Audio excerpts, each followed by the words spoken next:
এত বড় মালিক আল্লাহ তার নাফরমানি কেমনে করল? কার হুকুম প্রত্যাখ্যান করল? হায় হায়, আল্লাহর লানত করুক। এজন্য বেনামাজি তোর উপরে আল্লাহর লানত,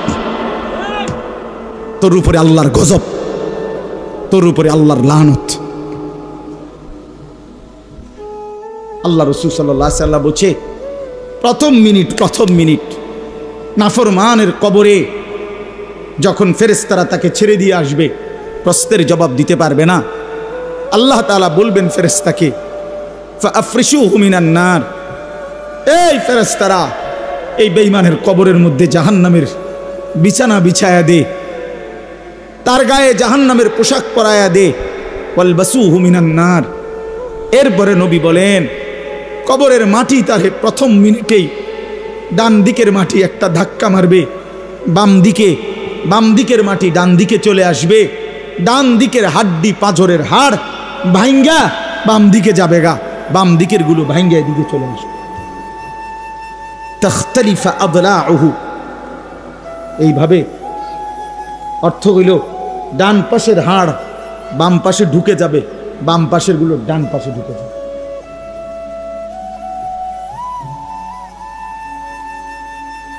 ছেলেরা আমার, কি রঙ্গে ফুর্তি করো বুঝি না ভাইয়া, কেন নামাজ পড়ো না তাও বুঝি না, কেন আল্লাহরে চিনলা না? কার দুনিয়া ভোগ করতেছ? কার দেহ, কার হাত, কার পা, কার চোখ, কার নাক, কার ব্রেন ভোগ করছো ভাইয়া আমার? কেন নামাজ পড়ো না?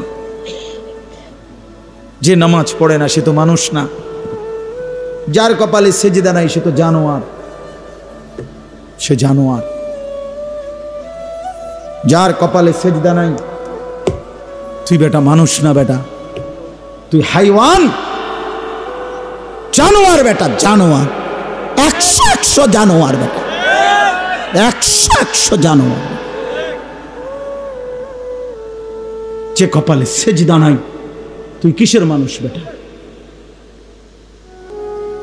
তোরে মানুষ বলবে কেন? আল্লাহ তাআলা বলছেন বান্দা কি না দিছি আমি তোমারে, তুমি আমারে ছাড়বা কেন? মা গাররাকা বিরাব্বিকাল কারীম, আমার মতো দয়ালু মাওলাকে কেন ছেড়ে দিলা?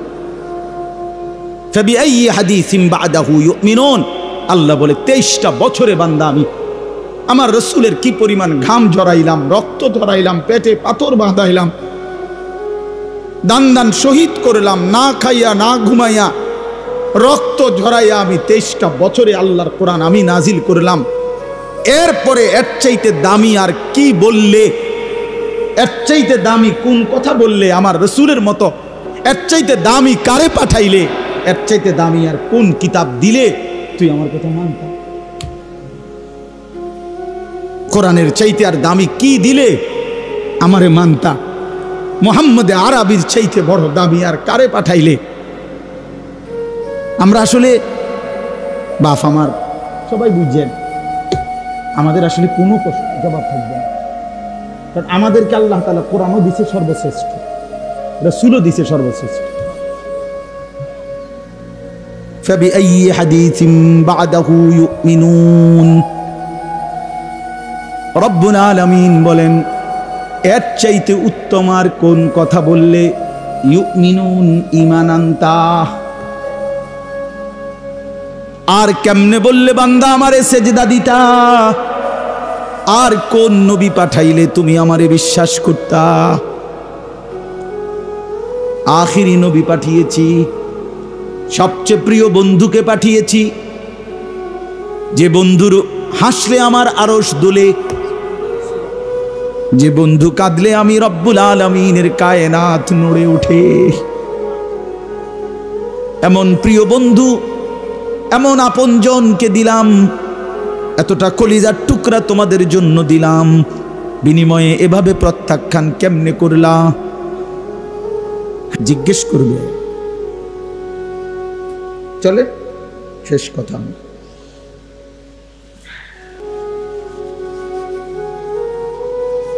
আল্লাহ চলো বন্ধু ফিকির করি সবাই।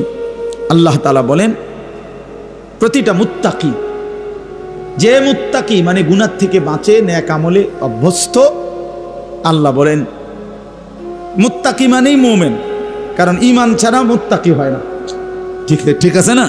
তো আল্লাহ বলেন ইন্নাল মুত্তাকিনা ফি জান্নাতিন ওয়া উয়ুন।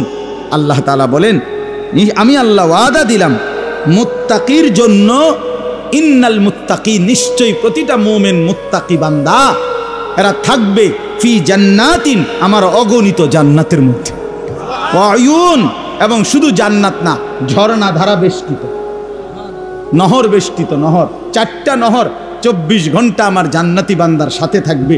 একটা হলো দুধের নহর, মধুর নহর, মদের নহর, পানির নদী। দুধের নদী, পানির নদী, মদের নদী, মধুর নদী, এই 4টা নদী, 4টা নহর, 4টা ঝর্ণা ধারা 24 ঘন্টা আমার জান্নাতি বান্দার সাথে থাকে। না না, বুঝছেন না আমি বুঝাই।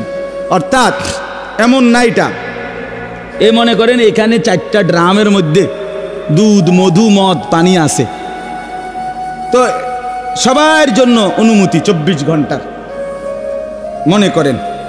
তো আমরা সবাই এখানে বললাম ভাই আপনাদের যার মন চায় আপনাদের জন্য অনুমতি, আমি খুশি হইয়া আপনাদেরকে অনুমতি দিলাম। তো আপনার ও পিছনের যে মানুষটা, সে যদি এখানে আইসা নিতে হয় 1 গ্লাস দুধ, তো হেতে হেনতে আইতে আইতে, বুঝছেন না এরশাদ ভাই? ওইটা হাইতে আইতে হইব না। তো এইটা তো বেটার জন্য কষ্ট যে এতটুকু পথ, তো তা আমি এই হ্যান থেকে যদি আইটাই এই নন লাগে তো জান্নাতে আইলাম কিতাম, বুঝছেন নি? হলো না হিসাব তার বেহেশতে আইলাম কিতাম আমি এই আড়াই দিলাম না, আমার তো আমার শান্তি দিলেন কি? আল্লাহ তাআলা তাফসীরে লিখছে জন্য জান্নাতি দাঁড়াইয়া থাকুক, বসে থাকুক, শুয়ে থাকুক, হাঁটতে থাকুক, এখানে থাকুক, ওইখানে থাকুক, যখন সে যেখানে থাকবে ওই 4টি ঝর্ণা দ্বারা তার পাশ দিয়া 24 ঘন্টা বইতে থাকবে। ও হেঁটে হাইটটা গিয়ে আনন্দ লাগতো না, এখানেই আছে সাথে সাথে। আমনগোটা আমনগর লগে, আমরটা আমর লগে। ইন্নাল মুত্তাকিনা ফি জান্নাতিন ওয়া উয়ুন উদখুলুহা বিসালামিন আমিনিন। ফেরেশতারা জান্নাতি বান্দাকে ডাক দিয়ে বলবে বন্ধু আসো, এদিকে আসো, ওয়েলকাম। উদখুলুহা, জান্নাতে প্রবেশ করো, বিসালামিন, চির শান্তির সাথে, আমিনিন, চির নিরাপত্তার সাথে। আর কোনোদিন দুঃখ মিলবে না, আর কোনোদিন নিরাপত্তাহীনতায় ভুগবা না। ওয়ানাযানা মা ফি সুদুরিহিম মিন গিল্লিন ইখওয়ানান আলা সুরুরিম মুতাকাবিলিন। রব্বুল আলামিন বলে প্রতিটা জান্নাতি বান্দা জান্নাতে ঢুকবার মুহূর্তে আমি আল্লাহ কলিজার মধ্য থেকে হিংসা, বিদ্বেষ, রাগ, ক্রোধ এই সব কিছু চিরজীবনের জন্য খুলে দেব, ফেলে দেব। ইখওয়ানান, পুরা জান্নাতি সমস্ত বান্দা একে অপরের ভাই হয়ে যাবে। আলা সুরুরিম মুতাকাবিলিন। আহা, আল্লাহ বলেন যখনই বান্দা জান্নাতি যেখানেই থাকবে, দাঁড়ানো বসানো, যখন যেখানে একত্রে থাকবে, কেউ কারো পিছনে থাকবে না, প্রত্যেকেই মুখোমুখি থাকবে। পিছনে হালাই দিল তো একটু কষ্টের ব্যাপার। জান্নাতে আইছি ঠিক আছে, আমি আবার তো পিছে, বুঝেন নাই কথা? ঠিক আছে আমি জান্নাতে আছি, এসির মধ্যে আছি, কিন্তু আমি তো আবার তো আমার সামনে, আমি তো এবার পিছে বইছি, এইটাও তো একটু কষ্টের বিষয়। আল্লাহ তাআলা বলেন না, এমন হবে না। যখন যেখানে থাকে, যত লক্ষ যত কোটি কোটি বান্দা আমার হবে, সমস্ত বান্দা দাঁড়ানো বসানো শোয়া সর্বাবস্থায় পরস্পর মুখোমুখি থাকবে, ফিসে কোনো সিস্টেম নেই। বলে 10 কোটি মানুষ হইয়া গেছে, অন্ত লাইন মিলাই থাকতেছি না, না আল্লাহ বলবেন 11 কোটি হইলেও সারবে, অসুবিধা। আচ্ছা, লা ইয়ামাসসুহুম ফিহা নাসাবুন। মানুষ কিন্তু সুখেও ক্লান্ত হয়ে যায়, দুঃখেও ক্লান্ত হয়ে যায়, রোগে শোকেও ক্লান্ত হয়, আসতে আসতেও ক্লান্ত হয়। অনেকক্ষণ ধরে আড্ডা দিতেছে, হাসতেছে, তো একটা সময় আর ভাল লাগে না, ঠিক না? এমন হয় না? তো আল্লাহ তাআলা বলেন জান্নাতে লক্ষ কোটি বছরও 1 সেকেন্ডের জন্য কোনো দিন বান্দা ক্লান্ত হবে না। ওমা হুম মিনহা মুখরাজিন। আর আল্লাহ তাআলা বলেন, শেষ জান্নাতি বান্দাকে আল্লাহ তাআলা বলেন, এক সেকেন্ডের জন্য লক্ষ কোটি বছরেও কোনো দিন জান্নাত থেকে বের করা হবে না।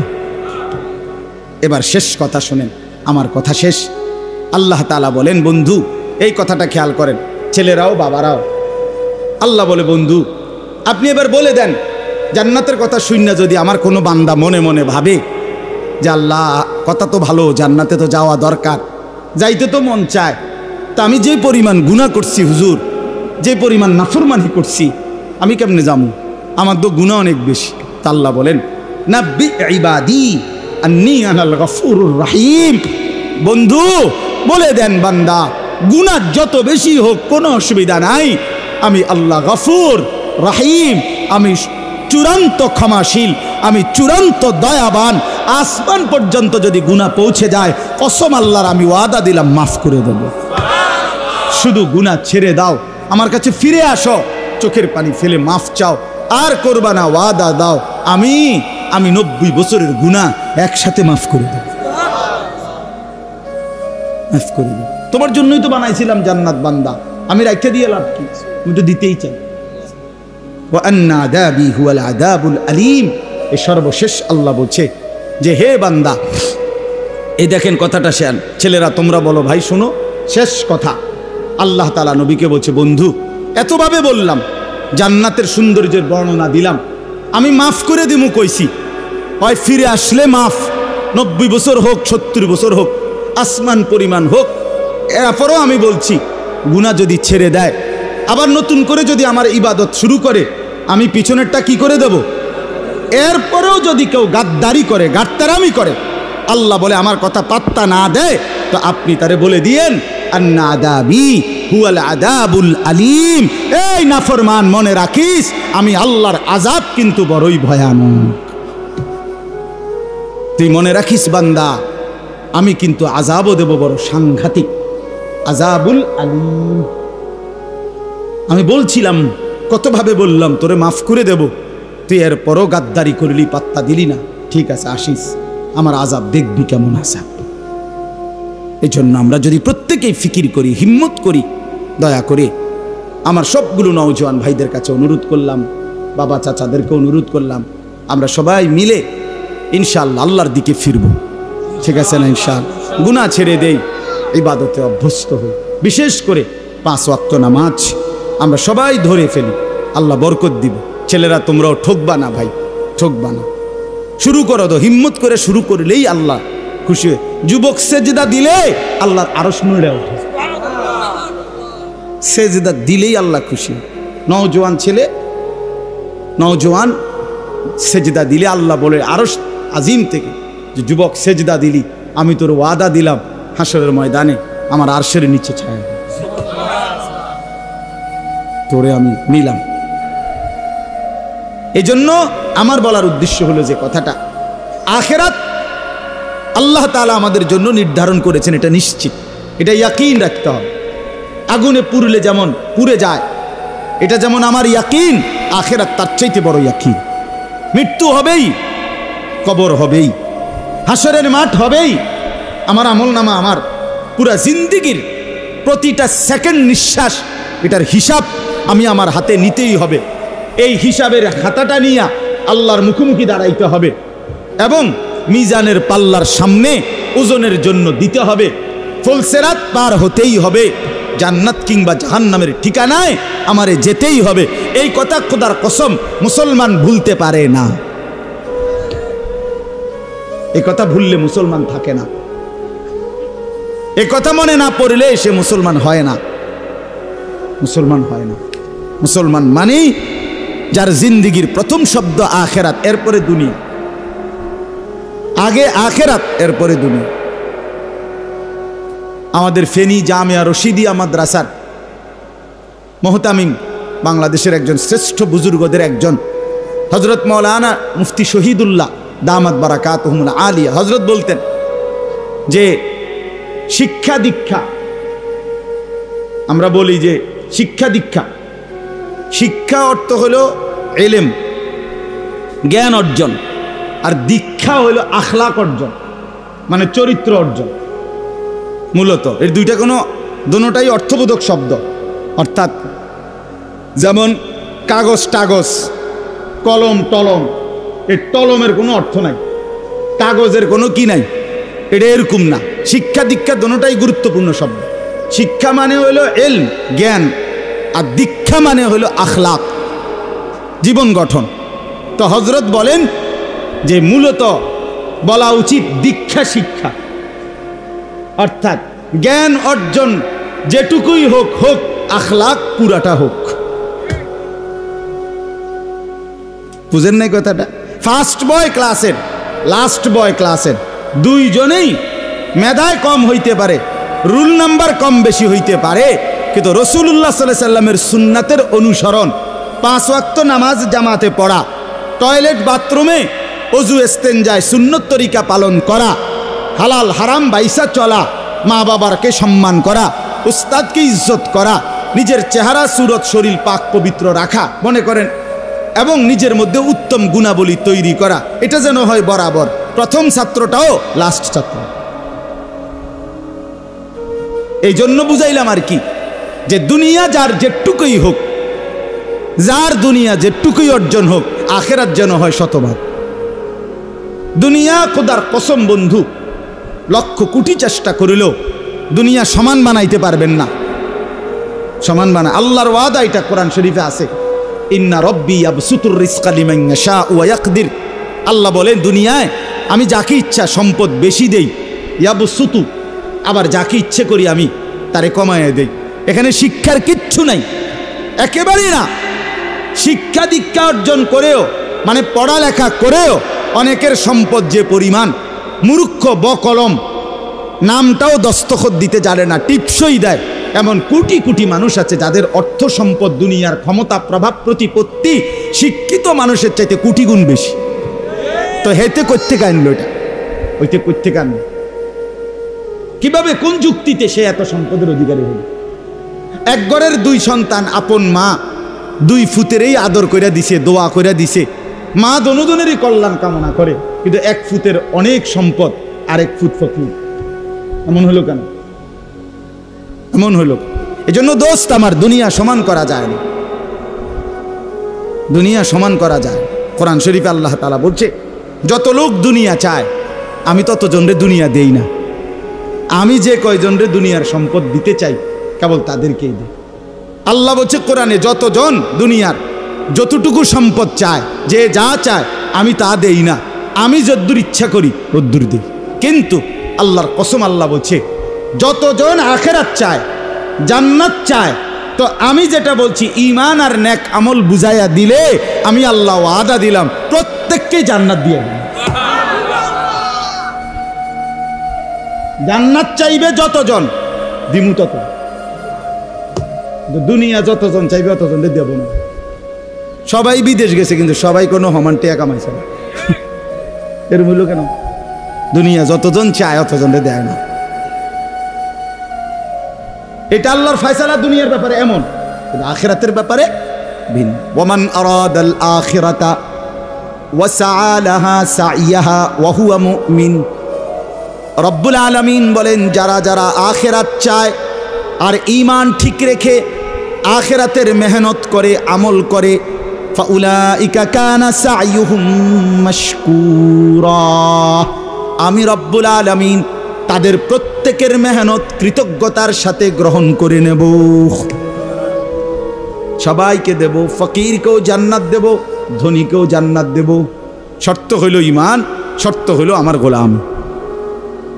তো আমি আপনাদেরকে বলতে চাচ্ছি, আল্লাহ তাআলা ঈমানের দৌলত আমাদেরকে এমনিই দিছেন, আর বলছেন বান্দা আরেকটা তুমি আমারে দাও। এই দুইটা মিলাইয়া দাও। এবার একটা তো আমি এমনি দিলাম, আরেকটা তুমি আমারে পালন করে বুঝাইয়া দাও। এই দুইটা মিলাইয়া এবার আমার হাতে তুলে দাও। হাসরের ময়দানে আমি আল্লাহ অনন্তকালের জান্নাত তোমারে দিয়া দিলাম। এখন এই আরেকটা কি? আরেকটা হলো তাকওয়া, আরেকটা হলো, একটা হলো ঈমান। ঈমানবিহীন জান্নাতে যাওয়ার সুযোগ নেই। পৃথিবীর সমস্ত কাফের, হিন্দু, বৌদ্ধ, ইহুদি, খ্রিস্টান, নাস্তিক, মুরতাদ, পৃথিবীর সমস্ত ভালো কাজও যদি সে করে, সে পরকালে মুক্তি পাবে না। সে পরকালে কি পাবে না? কথা বলেন না কেন?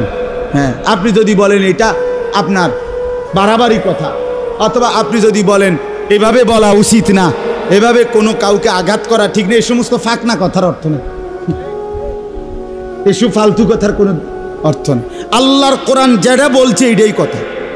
এবার কার গাত লাগে না ফিডে লাগে এটা দেখার বিষয় না। আমরা আড্ডিত লাগলেই কি আর চর্বিত লাগলেই কি? আমার সমস্যা কি? আপনার কি লাগছে? আমনে না চাই কাজেই এটা বাস্তবতা। ইসলামী দীনান ফালা ইউকবাল মিনহু। আল্লাহ তাআলা বলছে ইসলাম ব্যতীত অন্য যেই কোনো ধর্ম আমি আল্লাহর কাছে হাসরের ময়দানে পেশ করিলে আমি কশ্চিন কালেও সেটা গ্রহণ করব না। ওহুয়া ফিল আখিরাতি মিনাল খাসিরিন। রব্বুল আলামিন বলে নিশ্চিত সে আখিরাতে ক্ষতিগ্রস্ত হবে, লস খাবে। আল্লাযীনা যাল্লা সা'য়ুহুম ফিল হায়াতিদ দুনিয়া ওয়া হুম ইয়াহসাবুনা আন্নাহুম ইউহসিনুনা সুনআ। আল্লাহ বলে বহু নাফরমান আছে যারা দুনিয়ার রাত দিন মেহনত করে মনে করছে বড় ভালো কাজ করেছি, কিন্তু আল্লাহ তাআলা বলেন তারা মূলত গুমরাহ। কেন? কারণ হলো তারা বেঈমান, আমি আল্লাহর প্রতি ঈমান রাখে নাই।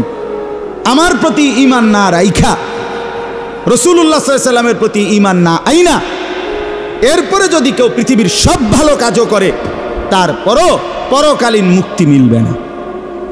এজন্য বন্ধু এটা জরুরি, ঈমান ঠিক রাখা জরুরি। অনেক ছেলে পেলে আছে মনে করে যে আমি অনেক ভালো কাজ করি, অবশ্যই প্রশংসনীয়, কিন্তু আখিরাতে পুরস্কার পাওয়ার জন্য ঈমান জরুরি। ঈমান জরুরি। তো আল্লাহ তাআলা এই ঈমানের দৌলত দিলেন আমাদেরকে। আর 2 নাম্বার আল্লাহ তাআলা চাচ্ছেন বান্দা আমারে তুমি তাকওয়া বুঝায় দাও। এখন তাকওয়া কি? তাকওয়াটা কি? তাকওয়া হলো সমস্ত কিতাবে আছে, একেবারে সহজ জিনিস। তাকওয়া কোরআনুল কারীমের খুব ব্যবহৃত। কোরআনুল কারীমে যে কয়টা শব্দ খুব বেশি ব্যবহৃত এর মধ্যে তাকওয়া। ঈমানের পরে আল্লাহ তাকওয়া চায়। ঈমান এবং তাকওয়া এই দুইটা বুঝায় দাও, 3 নম্বরটা জান্নাত বুঝে নাও। ঈমান তাকওয়া এরপরে কি? তো ঈমান আল্লাহ তাআলার দয়া আল্লাহ আমাদেরকে দিয়েছেন, এবার আমরা আল্লাহকে তাকওয়া বুঝাই দিই। তাকওয়া কি? তারকুল মুনকারাত, ফি'লুল খায়রাত, সমস্ত গুনাহ ছেড়ে দাও, সমস্ত বন্দিগি আমল করতে থাকা, খালাস, এটারই তাকওয়া বলে। আইয়ুতাআ ফালা ইউসা, আল্লাহ তাআলার আনুগত্য করতে থাকা, আল্লাহর নাফরমানি না করা। আইয়ুশকারা ফালা ইউকফার, আল্লাহর শুকর আদায় করা, আল্লাহর অকৃতজ্ঞ নাফরমানি না করা। আইয়ুযকারা ফালা ইউনসা, সর্বদাই আল্লাহর জিকির স্মরণ করা, আল্লাহকে ভুলে না যাওয়া, আল্লাহকে ভুলে না যাওয়া। ভাই আমার, আজকে এটারে তাকওয়া বলে, এটারে তাকওয়া বলে। তো আল্লাহ তাআলা বলেন ঈমান এবং তাকওয়া যদি বুঝায় দাও, আমি আল্লাহ তাআলা ওয়াদা দিলাম আমার জান্নাত আমি তোমারে বুঝায় দেব। এজন্য বন্ধু আমি অনুরোধ করছি, নওজোয়ান ছেলে তোমাদেরকেও বলছি, ভাই আল্লাহর হুকুম পালন না করে, আল্লাহর নাফরমানি করে, খোদার কসম, না তুমি দুনিয়ায় ভালো মানুষ, না তুমি আখিরাতে ভালো মানুষ। যে নামাজ পড়ে না, কেন নামাজ পড়ো না? তুমি কি জানো না ভাইয়া এটা আল্লাহর হুকুম? আল্লাহ পাকের হুকুম, এত বড় মালিকের হুকুম কেমনে লঙ্ঘন করে? ইবলিসকে আল্লাহ বলছে, ইবলিসকে কোরআন শরীফ আল্লাহ বলছে, ইবলিস কেন সেজদা করলি না তুই? তুই কি জানো না ঈদ আমার তুকা, আমি তোমাকে হুকুম করেছি? এতটুকু আন্দাজ নাই তোমার? এটা কি মেম্বার চেয়ারম্যানে কইছিল? এটা কি সর্দার মাতব্বরে বলছিল? এটা তো আমি আল্লাহ বলছিলাম। তো আমাদেরকে তো প্রতিদিন নামাজ পড়তে বলছে, এটা কে বলছে? বলো না ছেলেরা, বলো ভাই, কে বলছে? আবার বলো, আবার বলো, আবার বলো। মালিকের নাম আরো জোরসে বলো বেটা। এত বড় মালিক আল্লাহ, তার নাফরমানি কেমনে করলো? কার হুকুম প্রত্যাখ্যান করলা? হায় হায় হায়। কোরআন শরীফে আছে আল্লাহ তাআলা ইবলিসকে বলছে, ওরে বন্ধু, ইবলিসকে বলছে একটা সেজদা না করার কারণে, ওয়া ইন্না আলাইকাল লানাতা ইলা ইয়াউমিদ্দিন। আল্লাহ বলছে, ইবলিস তুই একটা সেজদা করিলি না, তোর রূপে আমি আল্লাহর লানত ইলা ইয়াউমিদ্দিন, কিয়ামত দিবস পর্যন্ত তোর রূপে আমি আল্লাহর লানত করুক। এজন্য বেনামাজি তোর উপরে আল্লাহর লানত, তোর উপরে আল্লাহর গজব, তোর উপরে আল্লাহর লানত। হ্যাঁ, আল্লাহ তাআলা কোরআনে বলছে, ইবলিস সেজদা দিলি না, অহংকার করিলি, তুই কি জানো না আমি আল্লাহর সামনে অহংকার করা সাজে না? ফামা ইয়াকুনু লাকা আন তাতাকাব্বারা ফিহা, তুমি জানো না আমি আল্লাহর সামনে অহংকার করাটা উচিত না? আলাইসা ফি জাহান্নামা মাসওয়াল লিল মুতাকাব্বিরিন। আল্লাহ বলে, হায় নাফরমান, ইবলিসকে বলছে, তুমি জানো না প্রতিটা অহংকারীর ঠিকানা জাহান্নাম? ছেলেরা আমার, কেন নামাজ পড়ো না ভাই? মাঝ বয়সী যে সমস্ত বাবারা, কেউ চা দোকান, কেউ মুদি দোকান, কেউ চাকরি, কেউ ব্যবসা, বিভিন্ন কর্ম করেন, আল্লাহ তাআলা সুস্থ রাখতেছেন বলেই তো, আল্লাহ তাআলা হায়াত দিছেন বলেই তো, আল্লাহ তাআলা মাথা, চুল, হাত, শরীর, দেহ ঠিক রাখছেন বলেই তো আপনি পারতেছেন কর্ম করতে। তো সেই মালিককে কেন সেজদা দেন না? কেন দেন না? আল্লাহ তাআলা তো বলছে, বান্দা তাকওয়া বুঝায় না দিলে আমি জান্নাত দেব না। তো সেজদাবিহীন জান্নাতে যাবেন কেমনে? আল্লাহর হুকুম না মানলে আমরা জান্নাতে যাব কিভাবে? আর জান্নাতে না গিয়া কবরের 1 সেকেন্ডের আযাব সহ্য করবেন কেন?